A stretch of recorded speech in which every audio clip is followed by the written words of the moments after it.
माँ जी, 4 दिन से पेट में एक दाना तक नहीं गया। क्या आज थोड़ा सा खाना मिल जाएगा? आज भी मिलेगा, कल भी मिलेगा, रोज भी मिलेगा बेटा। वह एक मामूली सी ढाबा चलाने वाली औरत थी, लेकिन उसका दिल बहुत बड़ा था।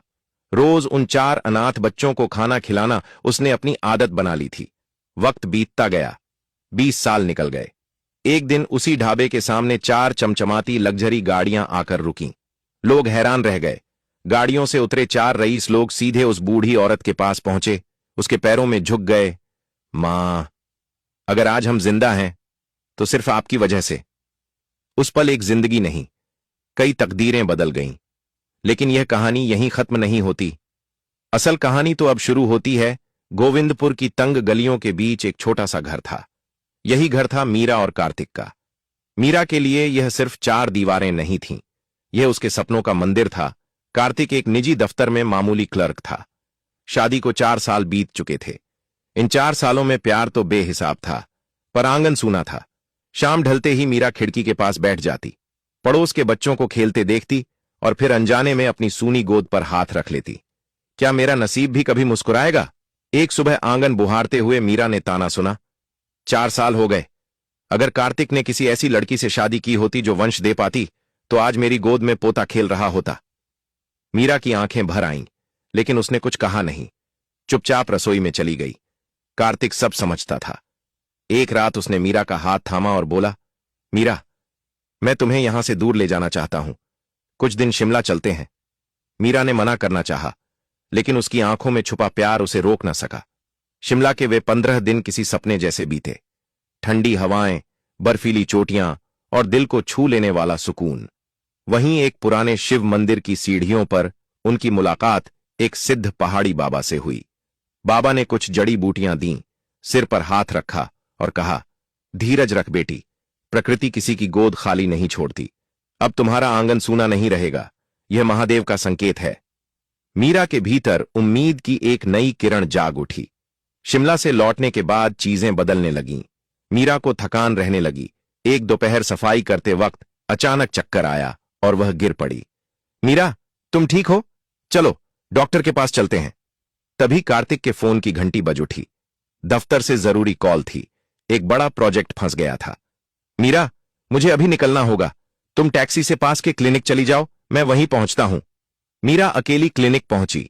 जांच के बाद डॉक्टर मुस्कुराई और बोली, बधाई हो मीरा जी, आप मां बनने वाली हैं। उस पल मीरा को लगा जैसे वक्त थम गया हो। आंखों से आंसू बह निकले, लेकिन ये आंसू दर्द के नहीं, खुशी के थे। उसने कार्तिक को फोन लगाया। हाईवे पर तेज रफ्तार में गाड़ी चलाते कार्तिक ने फोन उठाया। कार्तिक, हम मां बाप बनने वाले हैं। बाबा का आशीर्वाद सच हो गया। सच? मीरा, मैं दुनिया का सबसे खुशकिस्मत इंसान हूं। मैं अभी आ रहा हूं। हम दोनों मिलकर इस नई जिंदगी का जश्न मनाएंगे। कार्तिक उत्साह से बोल रहा था। वाक्य पूरा भी नहीं हुआ था। फोन के उस पार अचानक एक दिल चीर देने वाली चीख गूंजी, फिर लोहे के आपस में टकराने की भयानक आवाज। कार्तिक! कार्तिक! मीरा घबराकर चिल्लाई, लेकिन जवाब में सिर्फ सन्नाटा था। तभी एक अनजान नंबर से फोन आया। क्या आप कार्तिक जी की पत्नी हैं? हाईवे पर गंभीर दुर्घटना हुई है। आपके पति की कार ट्रक से टकरा गई। कार्तिक जी अब नहीं रहे। वह वहीं गिर पड़ी, बेहोश हो गई। जब होश आया तो वह अस्पताल के बिस्तर पर थी। आंखें खुली थीं, मगर सांसें जैसे बंद हो चुकी थीं। कानों में अब भी कार्तिक की वह आखिरी खुशी भरी आवाज गूंज रही थी। दरवाजा खुला। डॉक्टर अंदर आए। धीमे, बहुत ही धीमे स्वर में बोले, मीरा जी, खुद को संभालिए। अत्यधिक मानसिक आघात और ज्यादा रक्तस्राव की वजह से हम गर्भ नहीं बचा सके। आपका गर्भपात हो गया है। एक ही दिन में नियति ने उससे सब कुछ छीन लिया था। उसका जीवन साथी और वह नन्हा सपना। वह अभी इस सदमे से उभरी भी नहीं थी कि दरवाजा जोर से खुला। फूलमाला देवी अंदर आईं। बेटे को खोने का दुख उनकी आंखों में था, लेकिन उससे कहीं ज्यादा झर मीरा के लिए। देख लिया अपनी मनहूसियत का नतीजा। मेरे जवान बेटे को खा गई। मैंने पहले ही कहा था, यह लड़की हमारे घर के लिए काल है। मां जी, ऐसा मत कहिए। मेरा तो सब कुछ लुट गया। मैंने अपना बच्चा भी खो दिया। कार्तिक की आखिरी निशानी भी चली गई। कौन सा बच्चा? वह तो मेरे वंश का दीपक था, जिसे तूने पैदा होने से पहले ही बुझा दिया। अब तू कार्तिक की जायदाद पर नजर गड़ाए बैठी है। है ना? याद रख, एक अपशगुन औरत को मैं मेरे बेटे की कमाई का एक पैसा भी नहीं छूने दूंगी। इस घर के दरवाजे तेरे लिए हमेशा के लिए बंद हैं। 4 दिन बाद अस्पताल से छुट्टी मिली, लेकिन बाहर उसका इंतजार कोई नहीं कर रहा था। न घर, न परिवार, न सहारा। माता पिता तो बरसों पहले दुनिया छोड़ चुके थे। उसने फटी हुई जेब में हाथ डाला। कुछ मुड़े तुड़े नोट निकले। यही वो पैसे थे जो कार्तिक ने कभी कहा था, इमरजेंसी के लिए रख लेना। मीरा ने उन नोटों को सीने से लगा लिया और सड़क के किनारे बैठकर फूट फूट कर रो पड़ी। मैं अब कहां जाऊं कार्तिक? मीरा ने आखिरकार शहर के रेलवे स्टेशन के पास एक बस्ती में शरण ली। शुरुआती रातें मीरा ने जमीन पर बिछे फटे कंबल में कार्तिक की पुरानी कमीज को सीने से लगाए सिसकते हुए गुजारी। हर रात एक ही सवाल उसके मन में गूंजता, अब आगे क्या? लेकिन कुछ ही दिनों में उसे समझ आ गया कि आंसुओं से पेट नहीं भरता और दर्द से जिंदगी नहीं चलती। उसे कार्तिक की एक बात बार बार याद आने लगी। खाना खाते वक्त वह हंसकर कहता था, मीरा, तुम्हारे हाथों में तो अन्नपूर्णा खुद उतर आती है। इतना स्वाद बड़े बड़े होटल भी नहीं दे पाते। यही शब्द मीरा की हिम्मत बन गए। उसने तय कर लिया, अगर जिंदगी ने सब छीन लिया है तो अब वह खुद कुछ बनाएगी। अपने बचे खुचे गहने बेचकर उसने एक पुराना लकड़ी का ठेला खरीदा। उसे साफ किया, रंग लगाया और उस पर टांग दिया एक छोटा सा बोर्ड, मीरा की रसोई। जब शहर सोया रहता, मीरा का चूल्हा जल उठता। दोपहर की चिलचिलाती धूप में घंटों खड़े रहकर मजदूरों और राहगीरों को सस्ता और दिल से बनाया खाना परोसती। कभी नगर निगम वाले ठेला हटाने आ जाते तो कभी मोहल्ले के दबंग मुफ्त खाने की धौंस जमाते। मीरा बस इतना कहती, मैं अपना केस खुद लड़ूंगी, मुझे किसी के एहसान की जरूरत नहीं। एक शाम जब सूरज ढल चुका था और आसमान में उदासी घुलने लगी थी, मीरा ठेला समेट रही थी। तभी उसकी नजर सड़क के उस पार पुराने बरगद के पेड़ पर पड़ी। वहां 4 छोटे बच्चे एक दूसरे से सटकर बैठे थे। उनकी निगाहें मीरा के खाली पतीले पर टिकी थीं। मीरा ने हाथ हिलाकर उन्हें पास बुलाया। डरे डरे कदमों से वे आगे आए। मीरा ने झुककर पूछा, बेटा, यहां अकेले क्या कर रहे हो? घर वाले कहां हैं? सबसे बड़े बच्चे ने कहा, अम्मा मर गई, बापू कहीं चले गए, 4 दिन से खाना ढूंढ रहे हैं। मीरा का दिल फट गया। उसने बिना एक पल गंवाए चूल्हा फिर से जलाया। गरम गरम रोटियां और दाल परोसी। बच्चे खाने पर टूट पड़े। उन्हें खाते देख मीरा की आंखों से ममता बह निकली। जब पेट भर गया तो सबसे छोटे बच्चे ने उसकी साड़ी का पल्लू पकड़ लिया। मासूमियत से पूछा, क्या कल भी खाना मिलेगा? मीरा घुटनों के बल बैठ गई, चारों को सीने से लगा लिया और कहा, हां बेटा, रोज आना। जब तक इस मां के हाथ चल रहे हैं तुम कभी भूखे नहीं सोओगे। उस पल मीरा को लगा जैसे कार्तिक का अधूरा सपना और उसका खोया बच्चा इन 4 मासूम चेहरों में लौट आया हो। उसने उनका नाम रखा, सूरज, विकास, विशाल और आरव। अब मीरा की जिंदगी में फिर से सवेरा हो चुका था। वह अब सिर्फ एक बेसहारा विधवा नहीं थी, वह 4 अनाथ बच्चों की मां थी। सड़क का वह कोना अब सिर्फ दुकान नहीं रहा था, बल्कि प्यार और उम्मीद का ठिकाना बन गया था। वक्त अपनी रफ्तार से चलता रहा। देखते देखते 15 साल बीत गए। मीरा के हाथ, जो कभी कोमल थे, अब चूल्हे की आग और मसालों की गर्मी से सख्त हो चुके थे। उसकी रसोई अब पूरे इलाके की पहचान बन चुकी थी, हजारों भूखों की आखिरी उम्मीद। और वे 4 बच्चे अब बच्चे नहीं रहे थे। वे पढ़े लिखे, समझदार और काबिल युवक बन चुके थे। मीरा ने अपनी भूख, अपनी नींद, अपनी जरूरतें सब कुर्बान कर उन्हें शहर के सबसे अच्छे कॉलेजों तक पहुंचाया था। एक शाम हल्की बारिश हो रही थी। सूरज दौड़ता हुआ आया, मीरा के पैर छुए, आंखों में चमक थी। मां, मेरा चयन हो गया, मुझे शहर के सबसे बड़े इंजीनियरिंग कॉलेज में स्कॉलरशिप मिली है। मीरा की आंखों में खुशी के आंसू उतर आए।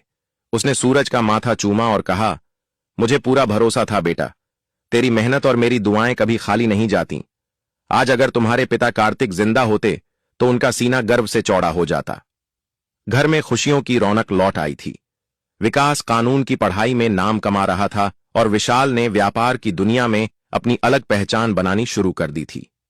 आरव समाज सेवा में चला गया था, क्योंकि उसने भूख को सबसे करीब से देखा था। वह पुराना अमीर बिल्डर, जिसके जुल्म ने कभी कार्तिक की जान ली थी और मीरा को सड़क पर ला खड़ा किया था, अब शहर का सबसे ताकतवर और निर्दयी आदमी बन चुका था। उसे डर सताने लगा। अगर ये 4 लड़के इसी तरह आगे बढ़ते रहे तो एक दिन मेरे की का हिसाब जरूर मांगेंगे। डर ने उसके भीतर नफरत को जन्म दिया और नफरत ने एक नई साजिश। एक दोपहर जब मीरा चूल्हे पर रोटियां सेक रही थीं, तभी कुछ गुंडे और वर्दी में छिपे भ्रष्ट पुलिस वाले आ धमके। बिना किसी चेतावनी के ठेला पलट दिया गया। ए बुढ़िया, ये जमीन अब मॉल के लिए खरीदी जा चुकी है, अपना सामान समेट और यहां से दफा हो जा। मीरा हाथ जोड़कर गिड़गिड़ाई, साहब यही मेरी रोजी रोटी है, इन बच्चों का भविष्य इसी चूल्हे से जुड़ा है। उस रात मीरा तेज बुखार में तपती रही। अकेली कोठरी में पड़ी वह अपने बेटों को याद करती रही। और उसी अंधेरे में शहर के दूसरे कोने में बिल्डर अपनी साजिश का सबसे खतरनाक हिस्सा खेल रहा था। वह चारों भाइयों से मिला। झूठे कागज, पुरानी तस्वीरें और झर भरे शब्द। जिस औरत को तुम मां मानते हो वही तुम्हारे माता पिता की मौत की गुनहगार है। उसी ने और उसके पति कार्तिक ने तुम्हारे असली मां बाप को मारा। उसने तुम्हें सिर्फ अपने पाप धोने और तुम्हारी कमाई पर हक जमाने के लिए पाला। सूरज, विकास, विशाल और आरव, जो अब तक दुनिया की चालाकियों से दूर थे, उस झूठ को सच मान बैठे। बरसों का प्यार पल भर में नफरत में बदल गया। उसी रात वे गुस्से से भरे मीरा की कोठरी में पहुंचे। मीरा ने जैसे ही उन्हें देखा, बीमार हालत में भी चेहरे पर मुस्कान आ गई। मेरे बच्चों, तुम आ गए? देखो, मां ने तुम्हारे लिए खीर बनाई है। लेकिन जवाब में सूरज ने खीर की थाली को पैर से ठोकर मार दी।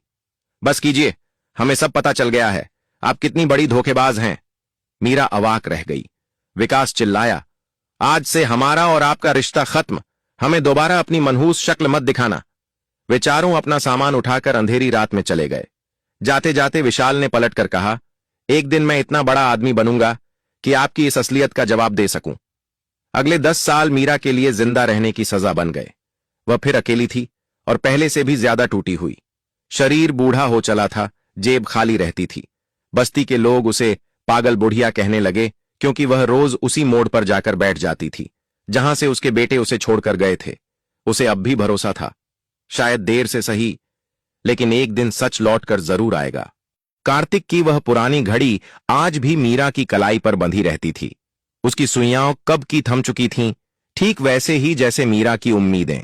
वक्त चलता रहा, लेकिन उसकी जिंदगी की शाम और धुंधली होती चली गई। अब वह 60 के पार थी। आंखों की रोशनी कमजोर पड़ चुकी थी, कदम लड़खड़ाने लगे थे। जिस चूल्हे पर कभी खुशबूदार पकवान बनते थे, वहां अब सिर्फ एक छोटा सा मिट्टी का बर्तन रहता था, जिसमें वह 2 सूखी रोटियां सेंक लेती थीं। उधर शहर के सबसे आलीशान घर में वह ताकतवर बिल्डर अपनी आखिरी सांसें गिन रहा था। मौत की आहट ने पहली बार उसके भीतर सोया हुआ जमीर जगा दिया। कांपते हाथों से उसने सूरज, विकास और विशाल को पास बुलाया। मैंने तुमसे बहुत बड़ा झूठ बोला था, उसने सच उगल दिया। मीरा ने तुम्हारे माता पिता को नहीं मारा, उसने तो अपनी ममता कुर्बान कर दी ताकि तुम पढ़ सको। जमीन, घर, सब मैंने धोखे से छीना था। कहते कहते उसने अलमारी की चाबी उनके हाथ में थमा दी। अंदर सारे असली दस्तावेज थे। सच सामने आते ही जैसे चारों के पैरों तले जमीन खिसक गई। विकास फूट फूट कर रो पड़ा। विशाल ने दीवार पर मुक्का मारा, हमने क्या कर दिया? हमने अपनी ही मां को जिंदा मार डाला। अगली सुबह बस्ती में एक अजीब नजारा दिखा। कीचड़ भरी गलियों से होती हुई 4 काली चमचमाती रोल्स रॉयस गाड़ियां मीरा की टूटी सी झोपड़ी के सामने आकर रुकीं। लोग अपनी जगह थम गए। मीरा उस वक्त झोपड़ी के बाहर एक पत्थर पर बैठी थी, हाथ में पुरानी ओढ़नी थी। सूरज ने जैसे ही उस हालत में अपनी मां को देखा, वह दौड़ पड़ा। कीचड़ में घुटनों के बल गिरकर रो पड़ा, मां, मुझे मार लो, मैंने आप पर शक किया, मैं जीने के काबिल नहीं हूं। विकास और विशाल भी वहीं बैठ गए। तीनों फूट फूट कर रोने लगे। मैं तुम्हें कब का माफ कर चुकी थी बच्चों, पर उस दिन मेरा दिल टूट गया था जब तुमने मेरी ममता पर भरोसा नहीं किया। मुझे तुम्हारी गाड़ियां नहीं चाहिए थीं, मुझे बस तुम्हारा यकीन चाहिए था। विशाल ने सिर उसकी गोद में रख दिया। मां, हम आपको लेने आए हैं। मैं उस बिल्डर के पूरे खानदान से पाई पाई का हिसाब लूंगा जिसने हमें आपसे दूर किया। मीरा ने सबको उठाया, उनके माथे चूमे और धीरे से कहा, मां, कभी अपने बच्चों से नफरत नहीं कर सकती, चाहे वे कितनी भी बड़ी गलती क्यों ना कर बैठें। वे चारों उसे सहारा देकर उन आलीशान गाड़ियों की ओर ले गए। शहर पहुंचकर उन्होंने अपने सबसे बड़े बंगले का नाम रखा, मीरा निवास। लेकिन मीरा वहां चैन से बैठने नहीं आई थी। उसने बेटों से कहा, अगर सच में प्रायश्चित करना चाहते हो तो मेरे नाम से एक आश्रम बनवाओ, जहां कोई अनाथ बच्चा मां से जुदा ना हो और कोई भूखा ना सोए। आज मीरा उसी मीरा मेमोरियल आश्रम की रसोई संभालती है। अब उसके पास 4 नहीं बल्कि हजारों बच्चे हैं और उसके चारों बेटे हर शाम उसी के हाथ की सादी रोटी खाने आते हैं। आश्रम के मुख्य द्वार पर कार्तिक की पुरानी तस्वीर टंगी है, मानो मुस्कुराकर कह रही हो, प्यार और सच्चाई कभी हारते नहीं। दोस्तों, आपको यह कहानी कैसी लगी? अपनी राय कमेंट में जरूर बताइए। मिलते हैं अगली कहानी में।